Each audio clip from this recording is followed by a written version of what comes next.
Estima-se que 60 mil cães estejam nas ruas de Salvador. Outros tantos estão nas residências, criados com todo cuidado e atenção. E esses cuidados estão cada vez mais sofisticados. Já existe até uma técnica de tratamento chamada de zoopsiquiatria para tratar desses animais. Quem conta mais detalhes para a gente é o veterinário Stefano Lima. Boa tarde, Stefano. Boa tarde. Com esse tema assim que a gente levantou o assunto lá na redação, foi realmente um tema de muita curiosidade, né? Como é que se identifica que um animal tem problema psiquiátrico, é isso mesmo? Psiquiátrico.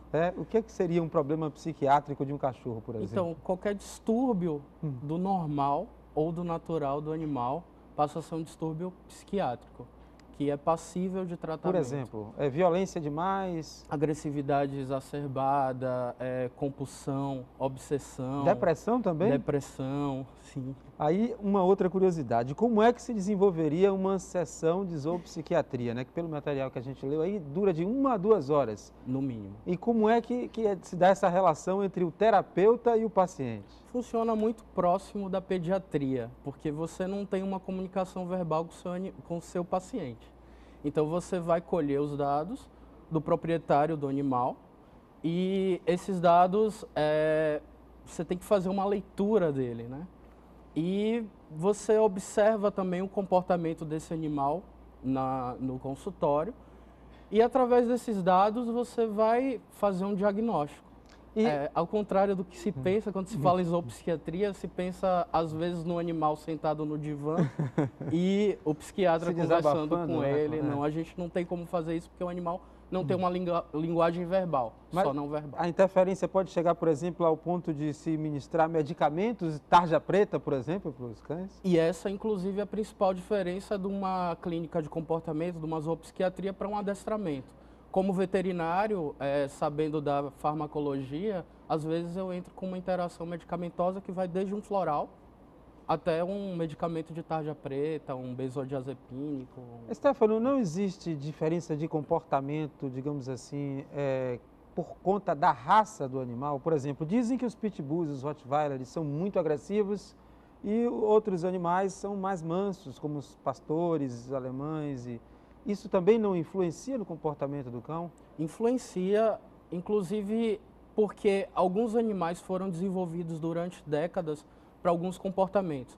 Aqueles animais que cuidam de territórios, que são chamados os cães de guarda, os de companhia, os de caça. Então eles vão ter comportamentos diferentes. Quer dizer, esse condicionamento passa a ser geneticamente transferido para... Sim, inclusive um dos cães mais perigosos há algum tempo atrás era o boxer, né? E hoje em dia é um cão extremamente dócil, porque antes você selecionava os mais agressivos e cruzava com os mais agressivos, tornando os filhotes cada vez mais agressivos. O que você faz quando você recebe um pitbull indomável lá no seu consultório? Então, a gente tem que passar por toda uma terapia, né? A gente tem que passar por uma ressocialização do animal, tem que tratar a hierarquia dessa residência. Às vezes você entra com um medicamento com esse animal. E é importante falar, um cão muito agressivo, ele pode ser sim controlado, agora tem que se pensar o ambiente em que ele vive. Um cão muito agressivo, você pode resolver o problema, mas você não vai nunca poder deixar esse cão com crianças ou com idosos. Sim, mas a gente falou de cão e gato, papagaio. Gato. Papagaio, outros bichos não. Então, o gato também é um animal que tem passado por grandes problemas, porque você pensa, o gato e o cachorro pequeno são tidos como animais de companhia. Mas o gato é menos acessível a esse tipo de interatividade, Nem tanto, dependendo da raça. O persa, todo mundo que cria persa sabe que é um gato que parece um cachorro. Já um siamês já é um pouco mais arisco. Agora, os animais pequenos e os gatos são considerados de companhia. E aí o proprietário trabalha o dia todo, chega em casa cansado e aí você pensa, quem vai fazer companhia ao animal?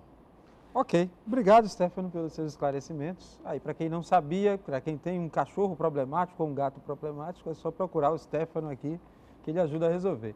E começa amanhã e vai até o dia 30 de novembro, a segunda etapa.